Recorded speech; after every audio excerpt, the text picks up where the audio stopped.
Hi കൂട്ടുകാരെ, എല്ലാവർക്കും എൻ്റെ പുതിയൊരു വീഡിയോയിലേക്ക് സ്വാഗതം.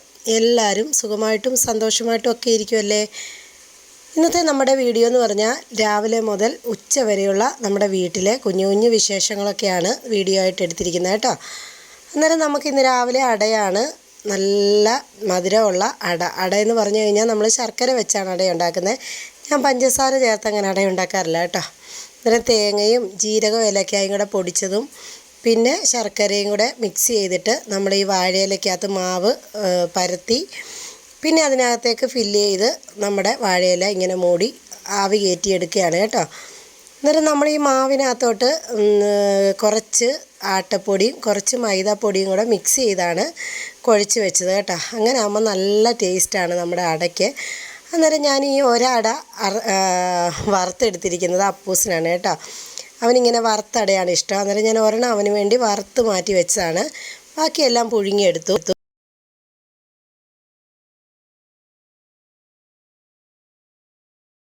അങ്ങനെ അടയൊക്കെ ഉണ്ടാക്കി വെച്ചിട്ട് പിന്നെ ഞാൻ പുറത്തോട്ടിറങ്ങി. വെട്ടമൊക്കെ വീണ് കഴിഞ്ഞാണ് മുറ്റമൊക്കെ അടിച്ച് വാരി പിന്നെ നമ്മുടെ കഞ്ഞിക്കലം ഒന്ന് തേച്ച് കഴുകുകയാണ് കേട്ടോ. ചോറിനുള്ള വെള്ളം വെക്കാൻ വേണ്ടിയാണ്. അന്നേരം ഇന്നലത്തെ കുറച്ച് ചോറുണ്ടായിരുന്നു, അത് ഞാൻ തിളപ്പിച്ച് ഊറ്റി വെച്ചിട്ടുണ്ട്. അകത്ത് തന്നെ ഗ്യാസിൽ തന്നെ തിളപ്പിച്ച് ഊറ്റി വെച്ചിട്ടുണ്ട്. പിന്നെ നമുക്ക് ചോറ് വെക്കാനായി അടുപ്പൊക്കെ ഒന്ന് കത്തിച്ച് കൊടുക്കുകയാണ്. കുറച്ച് കഴിഞ്ഞാൽ ഇവിടെ നല്ല വെയിലാണ് കേട്ടോ. അന്നേരം ഇവിടെ ഇരുന്ന് അടുപ്പ് കത്തിക്കാൻ പ്രയാസമാണ്. അതുകൊണ്ടാണ് രാവിലെ തന്നെ ഞാനങ്ങ് കത്തിച്ച് ചോറിനുള്ള വെള്ളം കൂടെ വെക്കുകയാണ്. അന്നേരം വേവുള്ള അരി ആയതുകൊണ്ട് ഇവിടെ കിടന്ന് വെന്തോളുമല്ലോ. അന്നേരം നമുക്ക് ഇന്ന് അടയായതുകൊണ്ട് വേറെ കറികളൊന്നും വെച്ചിട്ടില്ല. അന്നേരം ഇന്നലത്തെ ഞാൻ പറഞ്ഞില്ലേ തിളപ്പിച്ചൂറ്റിയ ചോറുണ്ടായിരുന്നു. അന്നേരം നമ്മുടെ ടിനോപ്പന് മോഡൽ പരീക്ഷയാണ്. അവന് ഉച്ചയ്ക്ക് പോയാൽ മതി കേട്ടോ, അപ്പോഴത്തേക്കൊക്കെ ചോറായാൽ മതി. പിന്നെ അപ്പൂസിന് പലഹാരം മതിയെന്ന് നിങ്ങൾക്ക് അറിയാമല്ലോ, പലഹാരക്കുട്ടനാണ്. അന്നേരം അട മധുരം ഉള്ളതായതുകൊണ്ട് അവന് ഭയങ്കര ഇഷ്ടമാണ് അട കേട്ടോ. അന്നേരം ഞാൻ ഓർത്തു അപ്പൂസിന് അട കൊടുത്തു വിടാമെന്ന്. അങ്ങനെ തീയൊക്കെ കത്തിച്ച് കുറച്ച് നേരം ഞാൻ അവിടെ നിന്ന് നോക്കി. അവിടെ കുറച്ച് വിറകുകളൊക്കെ കിടപ്പുണ്ടല്ലോ. ചിലപ്പോൾ ഈ കാറ്റിങ്ങനെ നമ്മുടെ കണ്ടത്തിൽ ഭയങ്കര കാറ്റാണ് കേട്ടോ. അന്നേരം രാവിലെയും വൈകിട്ടും ഒക്കെ നമ്മൾ തീ കത്തിക്കുമ്പോൾ ഒന്ന് ശ്രദ്ധിക്കണം. ഇവിടെയൊക്കെ ഇങ്ങനെ വിറകുകളൊക്കെ കിടപ്പുണ്ടല്ലോ. അങ്ങനെ ഞാൻ അരി ഒന്ന് ഇട്ട് കൊടുക്കാൻ പോവാണ്. അപ്പുറം വശമൊക്കെ പോയി തൂത്ത് വാരിയിട്ടുണ്ട് മുറ്റം കേട്ടോ. നമ്മുടെ ഈ സൈഡൊന്നും തൂത്തിയിട്ടില്ല. അത് ഞാൻ ഓർത്ത് അരിയൊക്കെ ഇട്ട് കഴിഞ്ഞിട്ട് ഇവരൊക്കെ പോയി കഴിഞ്ഞ് സാവധാനം തൂക്കാമെന്ന് വിചാരിച്ചു കേട്ടോ. അന്നേരം ഞാൻ ഈ സൈഡിലെ മുറ്റം തൂത്തിട്ടില്ല, അപ്പുറത്തെ സൈഡിലെയാണ് തൂത്തിരിക്കുന്നത് കേട്ടോ. അങ്ങനെ അരിയൊക്കെ ഇട്ട് കൊടുത്തു, തീയൊക്കെ കത്തിച്ച് കൊടുത്തിട്ടുണ്ട്. ഇനി അപ്പൂസ് പോയിട്ടില്ല കേട്ടോ. അവനെ ഒരുക്കമൊക്കെ ചെയ്യണം, കുളിപ്പിക്കണം, കഴിക്കാനൊക്കെ കൊടുക്കണം. അങ്ങനെ ഞാൻ പിന്നെ അകത്ത് കയറി അപ്പൂസിന് കഴിക്കാൻ വേണ്ടി അടയൊക്കെ എടുത്ത് കൊടുത്തിട്ടുണ്ട് കേട്ടോ. അന്നേരം ഞാൻ വീഡിയോ ഒന്ന് എടുക്കാൻ ചെന്നപ്പോഴത്തേന് ആ പ്ലേറ്റൊക്കെ എടുത്ത് കണ്ണൊക്കെ ഇങ്ങനെ പൊത്തി വെക്കുകയാണ് പാത്രം കൊണ്ട്.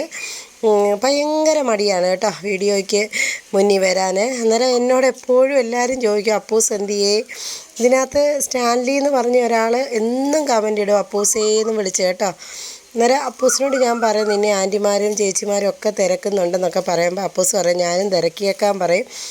അന്നേരം കഴിക്കുവാണ് കേട്ടോ. ഭയങ്കര മടിയാണ് രാവിലെ ഫുഡ് കഴിക്കാൻ. അങ്ങനെ അവരൊക്കെ പോയി കഴിഞ്ഞ് ഞാൻ പിന്നെ നമ്മുടെ പെരയ്ക്കൊക്കെ ഒന്ന് തൂത്തുവാരുവാണ്. അവരെന്ന് പറഞ്ഞു കഴിഞ്ഞാൽ ടിനോപ്പൻ ഇവിടെ ഉണ്ട് കേട്ടോ.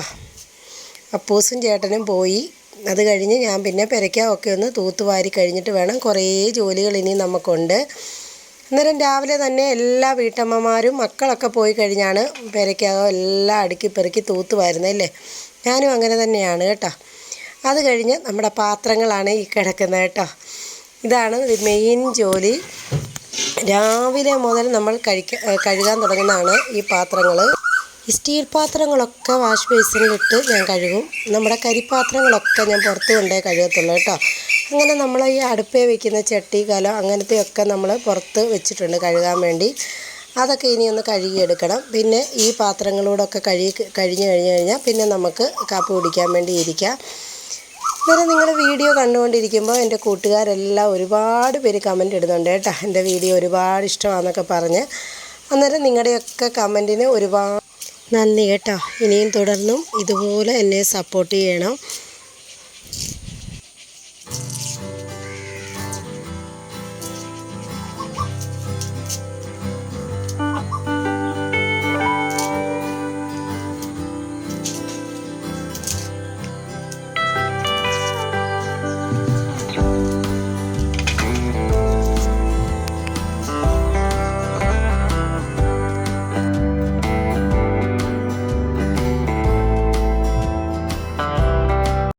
പാത്രമെല്ലാം കഴുകി അവിടെ എല്ലാം ക്ലീൻ ചെയ്ത് കഴിഞ്ഞപ്പോഴത്തേനും നമ്മുടെ കാപ്പിടിയൊക്കെ കഴിഞ്ഞു കേട്ടോ. അന്നേരം നമ്മുടെ മീൻകാരൻ ചേട്ടൻ വന്നിട്ടുണ്ടായിരുന്നു. മീൻ കൊഴുവയാണ് കിട്ടിയിരിക്കുന്നത് കേട്ടോ. എനിക്ക് ഭയങ്കര ഇഷ്ടമാണ് ഈ കൊഴുവ. അന്നേരം നമുക്കിത് മാങ്ങയിട്ട് ഇന്ന് പറ്റിക്കാമെന്ന് വിചാരിച്ചു കേട്ടോ. നമ്മുടെ മാവേ 1-2 മാങ്ങ കിടപ്പുണ്ട്. അന്നേരം ഞാൻ ആ കൊഴുവ കണ്ടപ്പോഴേ വിചാരിച്ചു നമുക്ക് തേങ്ങ ഇട്ട് മാങ്ങ ഇട്ടിട്ട് പീര പറ്റിച്ചെടുക്കാവുന്ന. അങ്ങനെ കൊഴുവയൊക്കെ പോയി വെട്ടാനിരിക്കുകയാണ് കേട്ടോ. അന്നേരം നമ്മുടെ ടിനോപ്പനോടാണ് വർത്താനമൊക്കെ പറഞ്ഞ് കൊഴുവ വെട്ടിയെടുക്കുന്നത്. അന്നേരം ഇത് ഞാൻ പീര പറ്റിക്കാറേ ഉള്ളൂ കേട്ടോ. ഈ മീൻ തേങ്ങ അരച്ചും കറി വയ്ക്കുന്നവരൊക്കെ ഉണ്ട്. പക്ഷേ ഞങ്ങൾ ഇങ്ങോട്ട് പീര പറ്റിക്കത്തതേ ഉള്ളൂ. അന്നേരം ഞാൻ ആ മീനൊക്കെ കൊണ്ട് വെട്ടി വെച്ചിട്ട് നമ്മുടെ കാന്താരി പറിക്കാനായിട്ട് വന്നിരിക്കുകയാണ് കേട്ടോ. അന്നേരം കുറച്ച് കാന്താരിയൊക്കെ ഇനിയുള്ളൂ. കാന്താരിയൊക്കെ തീരാറായിട്ടുണ്ട് കേട്ടോ. അന്നേരം നമ്മൾ ഈ മീൻ പറ്റിക്കുന്നതിന് കാന്താരിയാണ് ഇടുന്നത് കേട്ടോ. കാന്താരി ഇട്ട് മീൻ പറ്റിച്ചാൽ ഒരു പ്രത്യേക ടേസ്റ്റ് തന്നെയാണ് പച്ചമുളക് ഇടുന്നതിനെക്കാട്ടി കേട്ടോ. അന്നേരം ഈ കാന്താരിയൊക്കെ ഉള്ളവർ മീൻ പറ്റിക്കുന്ന സമയത്ത് കാന്താരി ഇട്ട് മീൻ പറ്റിക്കുക. അന്നേരം നമുക്കിപ്പം പറ്റിക്കാനുള്ള കാന്താരിയൊക്കെ കിട്ടിയിട്ടുണ്ട്. ഭയങ്കര വെയിലാണ് കേട്ടോ. മുറ്റത്ത് നിൽക്കാൻ വയ്യ. അന്നേരം ഞാൻ വൈകിട്ടാണ് ഇപ്പം തുണി അലക്കിയിടുന്നത് കേട്ടോ. അത് ഇന്നലെ വൈകിട്ട് അലക്കിയിട്ട തുണികളാണ് ഈ കിടക്കുന്നത്. അങ്ങനെ നമ്മൾ മീൻ പറ്റിക്കാൻ വേണ്ടി തേങ്ങയൊക്കെ ചിരണ്ടി എടുത്തിട്ടുണ്ട്. അതിനകത്തേക്ക് ചെറിയുള്ളിയാണ് ഇട്ട് കൊടുത്തിരിക്കുന്നത് കേട്ടോ. ചെറിയുള്ളി, ഇഞ്ചി, പിന്നെ കാന്താരിയും കൂടി ഇട്ടിട്ട് നല്ലവണ്ണം കൈകൊണ്ടൊന്ന് ഞെരടി എടുത്തിട്ട് പിന്നെ നമ്മൾ അതിനകത്തേക്ക് മഞ്ഞൾപ്പൊടിയും കുറച്ച് വെള്ളം ഒന്ന് തളിച്ച് കൊടുത്തിട്ടുണ്ട് കേട്ടോ. ഒരുപാട് വെള്ളം നമ്മൾ മീൻ പറ്റിക്കുന്ന സമയത്ത് മാങ്ങ ഇടുന്ന സമയത്ത് വെക്കത്തില്ല. അന്നേരം നല്ലൊരു പുളിയ മാങ്ങയാണ് കിട്ടിയിരിക്കുന്നത് കേട്ടോ. നല്ല പുളിയാണ് ഇതിന്. അന്നേരം അത് ഞാൻ ചെറുതായിട്ടൊന്ന് അരിഞ്ഞ് കൊടുക്കുകയാണ്. നമ്മളിതിനകത്ത് മുളക് പൊടി ഇടുന്നില്ല. ഞാൻ ഈ ചൂടയും പിന്നെന്താണ് നമ്മുടെ ഈ വയമ്പും ഒക്കെ പറ്റിക്കുന്ന സമയത്ത് മുളക് പൊടി ഇടത്തില്ല കേട്ടോ.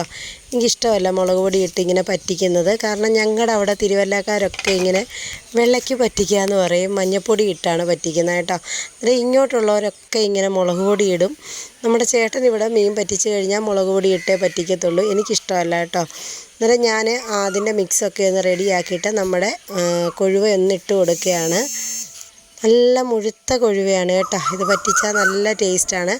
അതും മാങ്ങ ഇട്ട് പറ്റിക്കുക എന്ന് പറഞ്ഞു കഴിഞ്ഞാൽ ഒരു പ്രത്യേക ടേസ്റ്റാണ്. മാങ്ങയൊക്കെ ആയിക്കഴിഞ്ഞ് കഴിഞ്ഞാൽ നമുക്ക് എല്ലാം മാങ്ങ ഇട്ടാണ് ഇല്ലേ. മാങ്ങാക്കറി, മീൻ കറി, മീൻ പറ്റിച്ചത്. പക്ഷേ ഈ പ്രാവശ്യം മാങ്ങ നമുക്ക് തീരെയില്ല കേട്ടോ. മാങ്ങ ഒരുപാട് കുറവാണ്. നമുക്കൊരുപാട് മാവൊക്കെ ഇവിടെ ഉണ്ടായിരുന്നു കേട്ടോ. ഇപ്പം അങ്ങനെ മാവൊന്നുമില്ല. ഞങ്ങളുടെ മുറ്റത്ത് നിന്നൊരു മാവുണ്ടായിരുന്നു. വലിയ മാവായിരുന്നു കേട്ടോ. അതൊക്കെ വെട്ടിക്കളഞ്ഞു. അന്നേരം നമുക്ക് കുറച്ച് മാവൊക്കെ ഉള്ളൂ. അതിലൊക്കെ പൂപ്പായിട്ടേ ഉള്ളൂ കേട്ടോ. 2-3 മാങ്ങയൊക്കെ ഉള്ളൂ. അങ്ങനെ നമ്മുടെ മീൻ പറ്റിക്കാനുള്ളതൊക്കെ അടുപ്പത്ത് കയറിയിട്ടുണ്ട്. അതിനിടയ്ക്ക് ഒരു കറിവേപ്പില ഉണ്ടായിരുന്നു കേട്ടോ. അത് ഞാൻ അതിനകത്തേക്ക് ഇട്ട് കൊടുത്തിട്ടുണ്ട്. ഈ മീൻ പറ്റിക്കുന്നതിനൊക്കെ നല്ലവണ്ണം കറിവേപ്പില ചേർത്ത് കൊടുക്കണം. എൻ്റെ കയ്യിലില്ലായിരുന്നു കേട്ടോ. അന്നേരം നമ്മുടെ മീൻ പറ്റിക്കാനൊക്കെ വെച്ച് കഴിഞ്ഞപ്പോൾ നമുക്ക് കുറച്ച് പയർ ഇരിപ്പുണ്ടായിരുന്നു. അതുകൂടെ മെഴുക്കുവരട്ടി വെക്കാമെന്ന് വിചാരിച്ചു കേട്ടോ. അന്നേരം നമ്മൾ പയറൊക്കെ ചെറുതായിട്ടൊന്ന് അരിഞ്ഞെടുത്ത് അതിനകത്തേക്ക് ചെറിയ ഉള്ളി പിന്നെ പച്ചമുളകും ഒക്കെ ഒന്ന് കീറിയിട്ടിട്ടുണ്ട്. പിന്നെ കുറച്ച് മുളക് പൊടിയും മഞ്ഞൾപ്പൊടിയും കൂടി ഇട്ട് ഉപ്പും ഇട്ട് നമ്മൾ ഒന്ന് പുരട്ടി എണ്ണയും ഒഴിച്ച് അതിനകത്തേക്ക് ഇട്ട് വഴറ്റി കുറച്ച് വെള്ളം കൂടി ഒഴിച്ച് വെച്ചിട്ട് അതൊന്ന് മെഴുക്കുവരട്ടി വെച്ചെടുക്കുക കേട്ടോ. പിന്നെ ഒഴിക്കാനായിട്ട് നമുക്ക് മോരൊക്കെ ഇരിപ്പുണ്ട്. അന്നേരം നമ്മുടെ ഉച്ചയൂണിനുള്ള കറികൾ ഇതൊക്കെയാണില്ലേ. ഇതൊക്കെ ധാരാളമാണില്ലേ. നമുക്ക് നാട്ടിൻപുറത്തെ വീട്ടമ്മമാർക്ക് എന്തായാലും 2 കൂട്ടാനെങ്കിലും കാണും ഇല്ലേ. എല്ലാ വീട്ടിലും അങ്ങനെ തന്നെയായിരിക്കും. എന്തായാലും ഒരു മീൻ കാണും. അതിൻ്റെ കൂടെ എന്തെങ്കിലും ഒരു ഒഴിച്ചുകറിയോ മോരോ ഒരു മെഴുക്കുവരട്ടിയോ എന്തെങ്കിലും കാണും ഇല്ലേ. അങ്ങനെ നമ്മുടെ ടിനോപ്പനുള്ള ചോറ് ഞാൻ എടുക്കുകയാണ് കേട്ടോ. അവന് സ്കൂളിൽ പോകാനൊക്കെ ഒരുങ്ങിക്കഴിഞ്ഞു. അപ്പം മോഡൽ പരീക്ഷയാണെന്ന് ഞാൻ പറഞ്ഞല്ലോ. അന്നേരം ടിനോപ്പന് വേണ്ടി ചോറൊക്കെ എടുത്ത് വെച്ചിട്ടുണ്ട്.